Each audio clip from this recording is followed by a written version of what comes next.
Empezamos, bueno, si queréis, hacemos un pequeño resumen de por qué basamos esto al nivel de normativa, ¿vale? Siempre hacemos el mismo resumen porque creemos que es muy interesante hablar siempre en base en qué nos basamos, ¿vale? En por qué existen estas normas y por qué las aplicamos.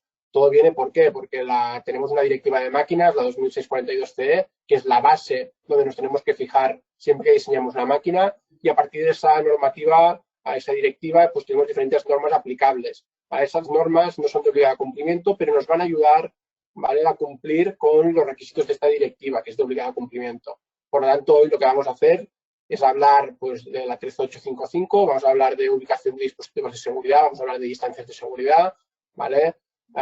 Esperemos que os sea de utilidad, como hemos comentado antes con Albert. ¿Vale? Si os parece, empezamos ya un poquito a nivel de normativa.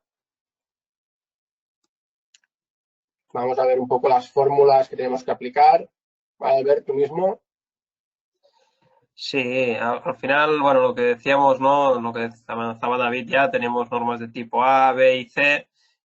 Sabéis que las normas de tipo A aplican a todo tipo de máquina. Al final, como por ejemplo a 12100, estamos hablando de una norma de tipo, vamos a volver atrás un momentín.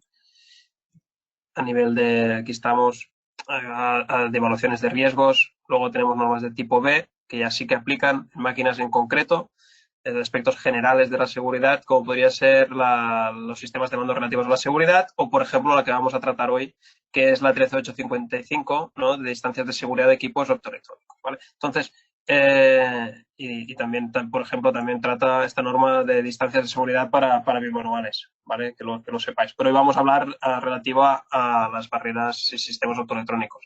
Luego, la fórmula, al final, lo que tenemos que calcular es la distancia que se asegura al peligro, ¿no? La S que comentábamos el martes, que es esta distancia que veis aquí abajo, ¿vale? Espero que veáis mi cursor, que es de la barrera al peligro.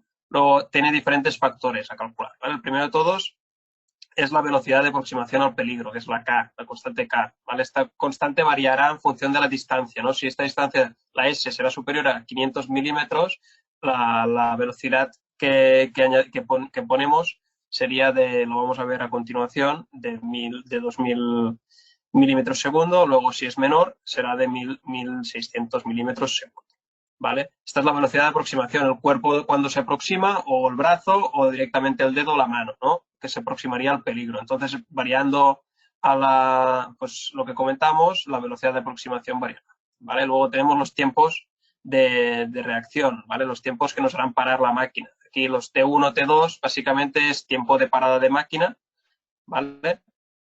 Y también, evidentemente, el tiempo de reacción que tendrá tanto la barrera como los contactores, el equipo de control, de seguridad y demás. Todo este tiempo lo tenemos que compactar porque será el tiempo en el cual, desde que se corta la barrera hasta que se para la máquina, ¿vale? Hay un tiempo teórico que jugamos con los máximos de datasheet. Luego también es posible calcular este tiempo a modo real, ¿vale? In situ. Nosotros tenemos, desde PIRZ hay un servicio de control de parada que lo solemos hacer habitualmente.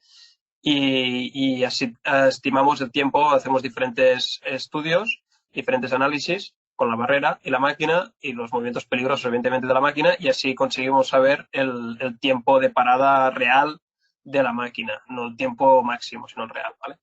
Y finalmente la C veremos que es un complemento de distancia, el cual dependerá de si es una resolución de mano o de cuerpo la barrera, tendrá un valor u otro. Me explico.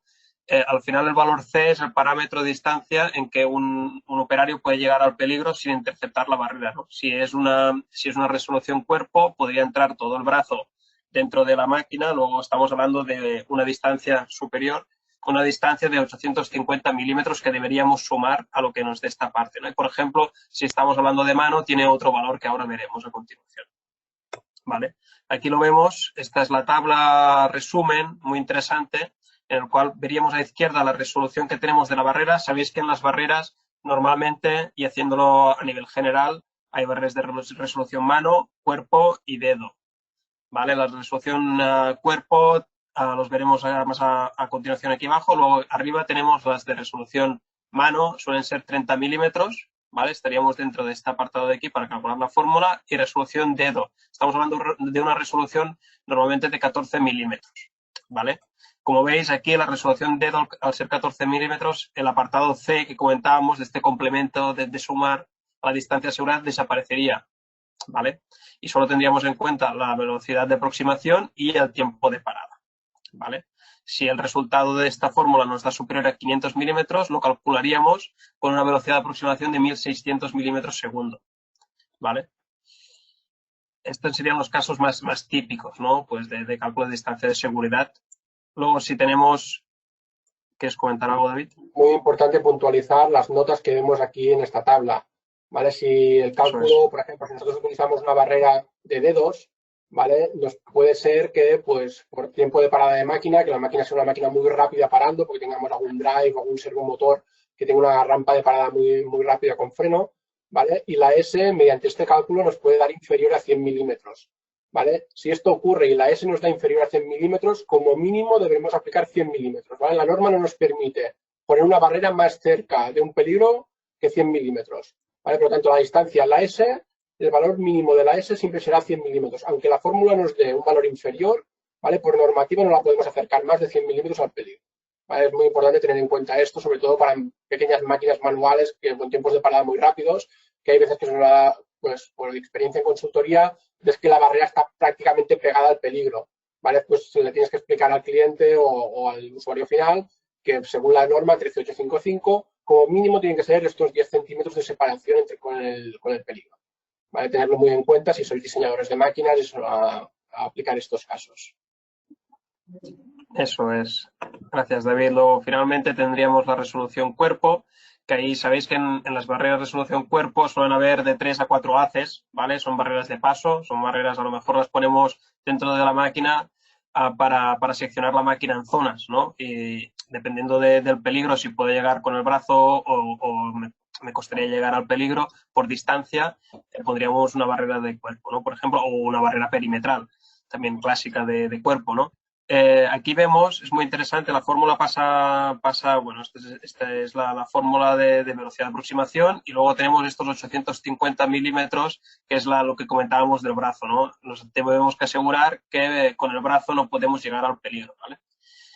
Y otra consulta que tuvimos en otro webinar con David era qué distancia del suelo tiene que estar el primer haz, ¿vale? Del suelo donde se está la altura donde se está trabajando, ¿vale? Pues en el suelo puede ser a 3 metros de distancia, ¿no? Luego David contestó que no estaba seguro, pero que era entre 300 o 400 y realmente pueden ser las dos, dependerá del número de haces, ¿no? Si son 4 haces, el primer haz nos lo deberíamos encontrar a 300 milímetros del suelo. Si son 2, pues debería estar a 400, ¿vale? Este es un poco el resumen y si alguien estuvo en ese webinar y se acuerda de la pregunta, pues aquí está resuelto, ¿vale? Aunque se resolvió en ese momento también. Muy bien, pasamos, esta sería la parte de normativa. Evidentemente, hay diferentes, todas estas fórmulas las estábamos explicando, ¿no? Para aplicaciones verticales, pero también evidentemente se puede montar la barrera en horizontal, incluso en oblicuo, ¿vale? Bueno, la distancia evidentemente cambiaría aquí en este tipo de aplicación en la izquierda.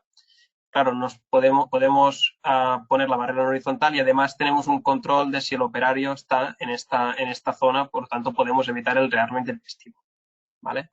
Es menos común, pero es posible. Incluso es menos común, pero también es posible, evidentemente, montarlo en oblicuo. Luego la fórmula se complica un poco más porque también vamos a tener que calcular ángulos, pero aparte de esto se puede hacer perfectamente. Correcto. En ese tipo de aplicaciones es muy importante, sobre todo la distancia H también, ¿vale? La altura al suelo, ¿vale? La altura al suelo es determinante. ¿Por qué? Porque no podemos montar la barrera a una altura superior a 300, 400 milímetros, porque esto nos permitiría al operario, pues, a ponerse agachado al suelo y poder acceder al interior de la máquina, ¿vale? Estas aplicaciones sí que son habituales cuando tenemos una barrera fotoeléctrica en vertical y una en horizontal, ¿vale? Precisamente para evitar que alguien se quede dentro de la zona peligrosa, pero actualmente cada vez van siendo menos habituales, ¿vale? ¿Por qué? Porque tenemos otras tecnologías que nos permiten detectar si hay una persona dentro de una forma mucho más efectiva, ¿vale? Simplemente tener en Eso es. cuenta. Además de lo que ha comentado David, también interesante comentar que en esta parte de aquí encima de las barreras en horizontal también nos solemos encontrar de que el operario incluso puede pasar por encima de la barrera andando por esta parte y entrar dentro de la máquina, ¿no? Entonces, lo que solemos hacer a nivel de, bueno, cuando hacemos un concepto de seguridad y nos encontramos este tipo de cosas, es poner una platina en diagonal en este apartado de aquí de la máquina para que no se pueda apoyar y andar encima de la barrera. Correcto. Aquí lo que os comentaba, ver la solución normalmente para evitar estas cosas, que el operario se pueda agarrar al vallado y pisar por encima de la barrera, parece muy absurdo, pero se dan casos y se ha visto, ¿vale? Es montar una pletina a 45 grados de forma que patine, ¿vale? Y no permita que el operario pueda acceder de forma normal por encima, ¿vale? Que ya sea un hecho muy, muy intencionado. Bien, vamos a pasar a ver también, esto es interesante, cuando tenemos una barrera y nos puede dar problemas por tener un elemento reflectante justo al lado, ¿vale? Y esto lo explicamos, está explicado también en los manuales de operación de las barreras, pero lo comentamos porque puede darse el caso de que entre en error un elemento optoelectrónico porque tener al lado un elemento reflectante, ¿vale? Esto sería, el número 2 sería el emisor, el número 3 sería el receptor, ¿vale? El último haz tiene, bueno, todos los haces tienen un poco de desviación. Concretamente, como máximo tendría un 2,5 grados de desviación. ¿Vale? Evidentemente, tenemos que contar con el último haz esta desviación de 2,5 grados. ¿Vale? Contando esta desviación, tenemos, y dependiendo, evidentemente, de la distancia entre el emisor y el receptor, ¿vale? No es lo mismo la desviación si las barreras están a 1 metro que si están a 15 metros, ¿no? La desviación es mucho más grande.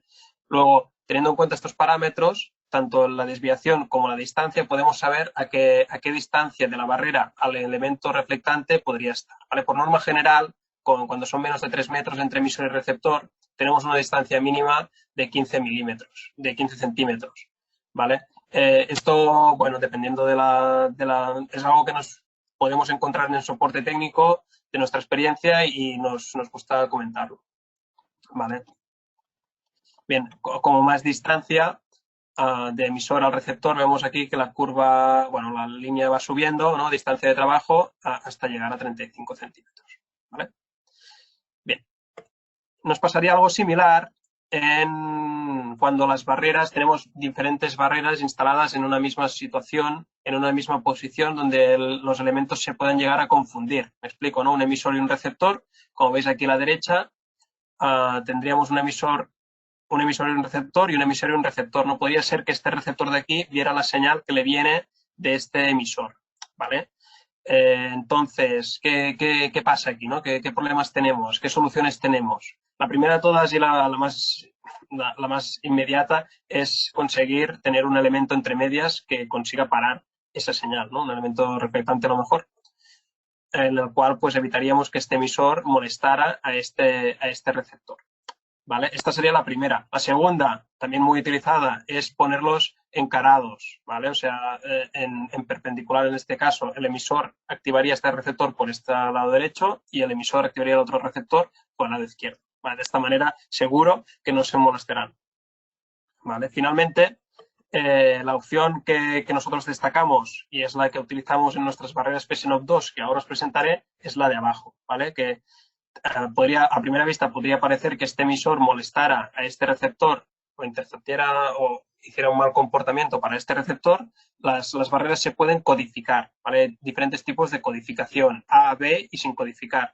Luego, si tienen diferentes tipos de codificación, entonces, como resultado, como consecuencia, tenemos que no se molestarán. Digo molestarán, digo no funcionarán correctamente, ¿vale? Veo que hay un poco de interacción si hay algún tema, David, me paras, ¿vale? Esta es un poco todo controlado. Vale. Este es un poco el tema que venía comentando, ¿no? La codificación. Estas son las barreras PSNOP 2, una función ya integrada. En función de la alimentación, tiene diferentes pines para alimentarlo. En función de dónde alimentemos y cómo lo hagamos, tendremos diferentes codificaciones A, B y sin codificar. Luego podríamos tener 3 barreras montadas en la misma línea y entre ellas no se molestaría, ¿vale? Venga. Seguimos, esta es la barrera PSNOP 2, la vemos aquí en esta diapositiva. Básicamente lo que tenemos, esta barrera tenemos de tipo 3 y tipo 4. Esto es interesante. Normalmente conocéis que hay las barreras tipo 2, tipo 4 es lo que solemos tener, ¿no? Tipo 2 hace referencia a un Performance Level C categoría 1, en tipo 4 tendríamos un PLE categoría 4, ¿no? Luego en tipo 3 somos el único proveedor que lo tiene, está certificada para trabajar como Performance Level D en el subsistema de entrada. ¿Esto qué significa? Pues que en en el tipo de máquinas, por ejemplo, en celdas robotizadas, donde se basan en la 10218 como norma tipo C, la cual nos indica que el PL requerido es un PLD, no hace falta utilizar una barrera de tipo 4, sino que podríamos tener una barrera de tipo 3 cumpliendo con la seguridad. Bueno, evidentemente de tipo 4 a tipo 2 sabéis que hay una bajada de coste muy interesante, luego de tipo 4 a tipo 3 también la hay, ¿vale? Esto lo comentamos a nivel de prestacional. Sí. Esto es muy interesante, por ejemplo, en aplicaciones de células robotizadas. ¿Vale? La normativa tipo C de células robotizadas nos dice que necesitamos un PLD categoría 3. ¿Vale? Todos sabéis que es una aplicación muy típica donde tenemos un vallado perimetral y una zona de acceso, carga y descarga, normalmente protegida con una barrera fotoeléctrica para no tener que ir abriendo y cerrando puertas. ¿Vale? ¿Por qué nos tenemos que ir a la barrera más costosa de tipo 4? ¿Vale? Cuando tenemos en el mercado una opción de tipo 3, ¿vale? Que se ajusta precisamente a este tipo de aplicaciones.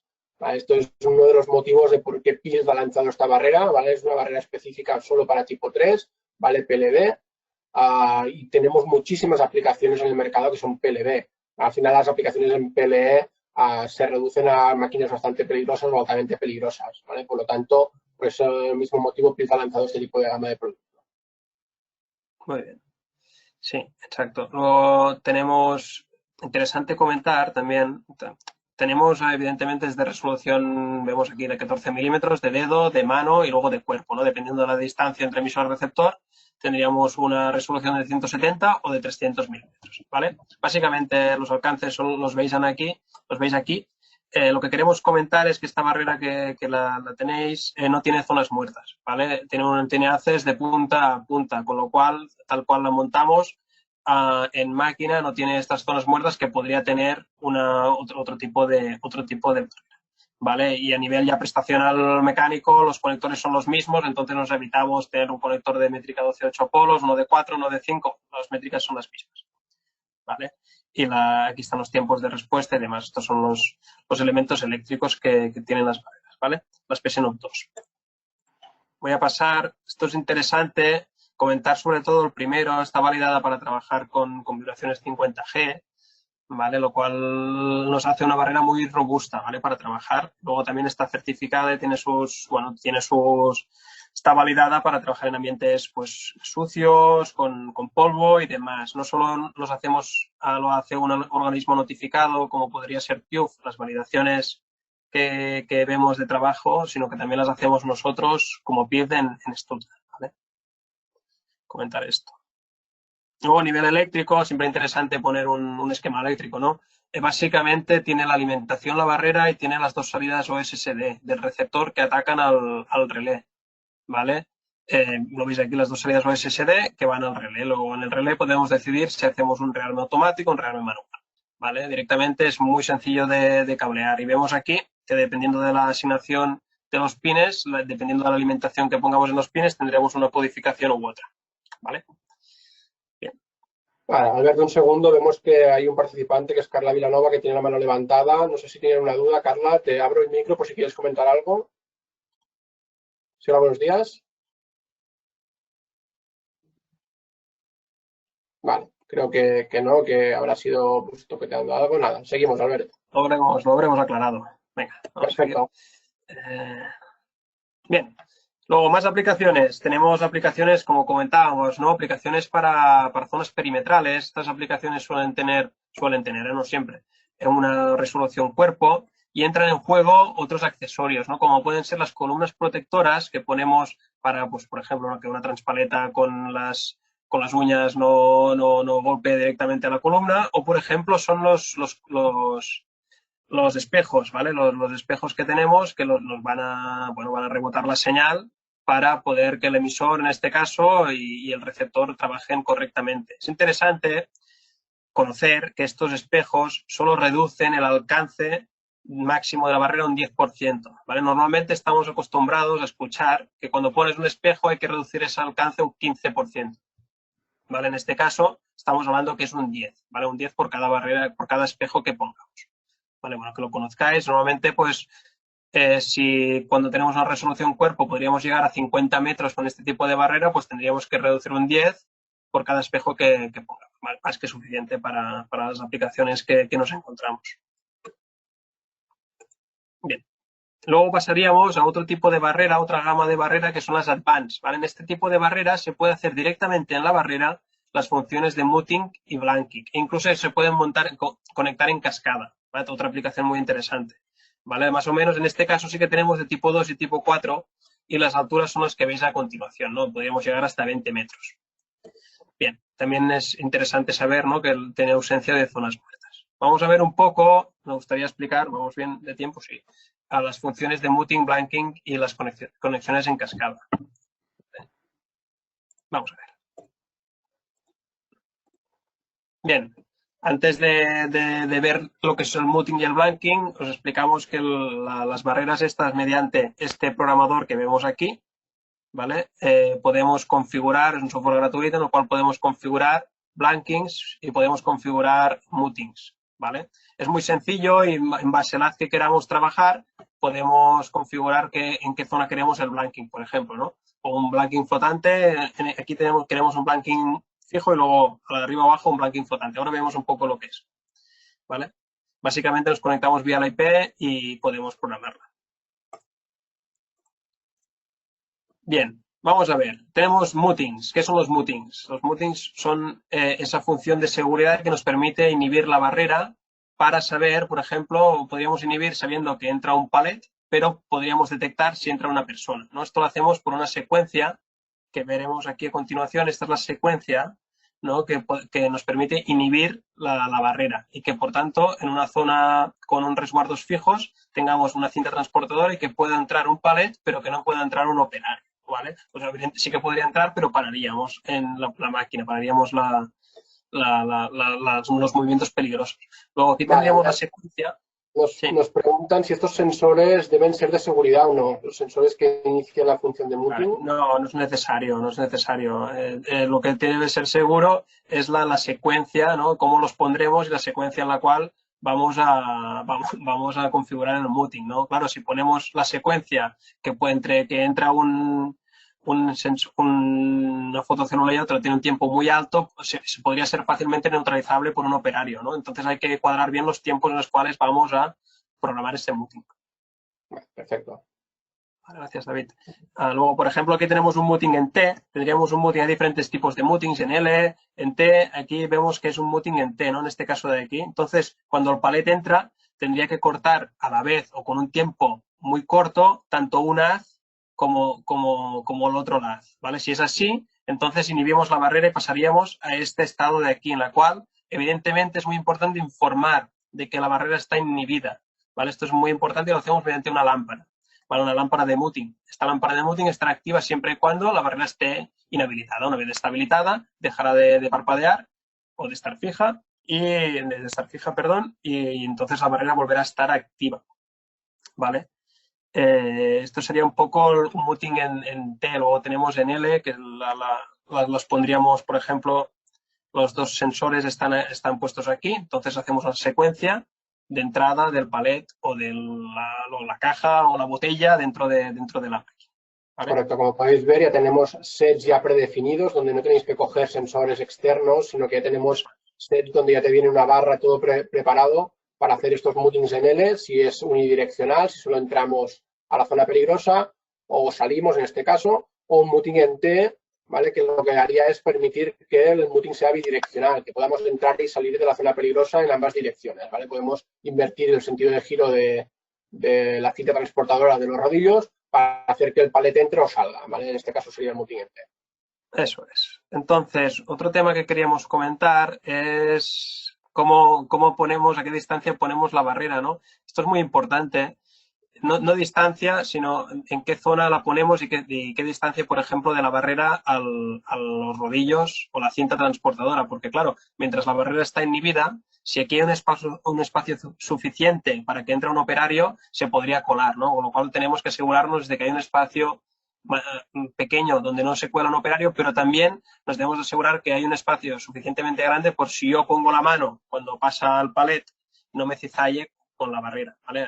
Hay que tener un buen diseño mecánico tanto de la barrera como de la distancia a la cinta, ¿vale? Este es un tema que también nos encontramos y queríamos compartir. Correcto. Por norma general, esta distancia entre el volumen del palet y lo que sería la barrera fotoeléctrica debe ser de 15 centímetros o inferior, ¿vale? Estos 15 centímetros impiden que una persona pueda pasar, pero evitan que haya un problema de cizallamiento, ¿vale? Lo que os comentaba Albert, si hacemos que el palet pase justo a ras de barrera cuando está entrando en muting, ¿vale? Hay un peligro de cizallamiento entre una carga transportada, que sería el material, y una parte fija, ¿vale? Aquí nos podemos hacer un cizallamiento. Por lo tanto, necesitamos separar, ¿vale? Esta distancia que sea igual o inferior a 15 centímetros, perdón.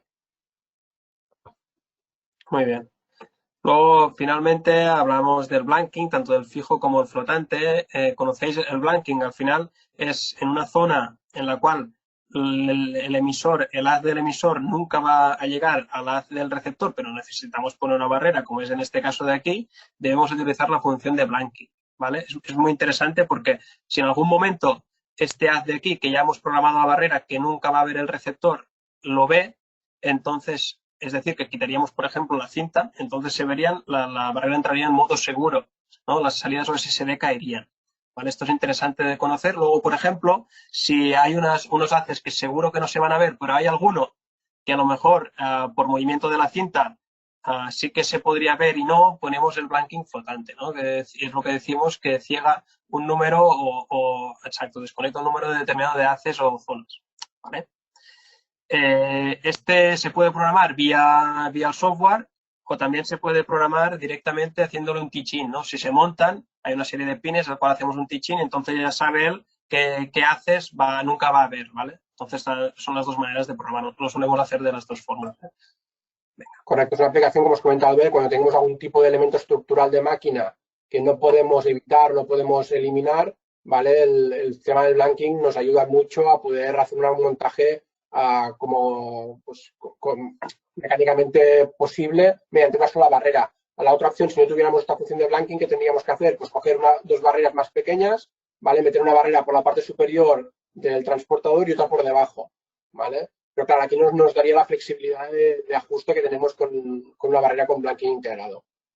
A nivel del blanking flotante que os comento aquí, también es muy válido pues, cuando tenemos aplicaciones donde tenemos un material que entra dentro de la máquina. En vez de ser una cinta transportadora fija, imaginaos una banda de producto, ¿vale? Una banda que tenga un grosor determinado y esta banda puede oscilar arriba y abajo, ¿vale?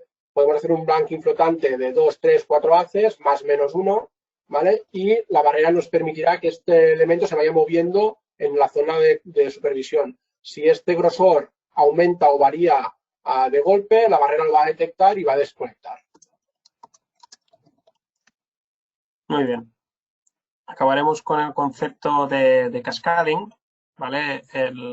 Esto nos permite, tanto con las barreras advanced como las que son slim, ¿vale? Que son más finitas, nos permite poner en cascada. ¿Esto qué quiere decir? Pues que si tenemos una zona larga en la cual queremos proteger, pero todo nos hace la misma función de seguridad y con lo cual todo nos tira, ¿no? Todo para la misma potencia, las podemos poner en cascada, ¿no? Con lo cual esto nos permite ahorrar en cableado y una instalación más sencilla, ¿no? Y vemos aquí la posibilidad que nos da el hecho de ponerlas en cascada. Podríamos poner hasta 3, una actúa como máster y las otras 2 como slave.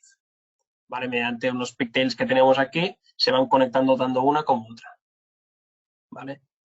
Voy pasando un poco más rápido. Bueno, esta ya es la última diapositiva, la cual hacemos una conclusión, ¿no? Las barreras las conocéis, es un commodity en todo tipo de industria. Hemos hecho un poco de repaso a nivel de normativa y también interesante las diferentes opciones que nos da, ¿no? A lo mejor el muting es muy interesante para las máquinas de packaging y luego las barreras de resolución dedo son muy utilizadas en las prensas de carga manual, sobre todo. Son barreras normalmente de resolución dedo. Y bueno, el blanking lo podemos encontrar en diferentes sectores. ¿Vale? Un poco son la 1 y 5, estará nuestra propuesta para hoy. Espero que os haya gustado.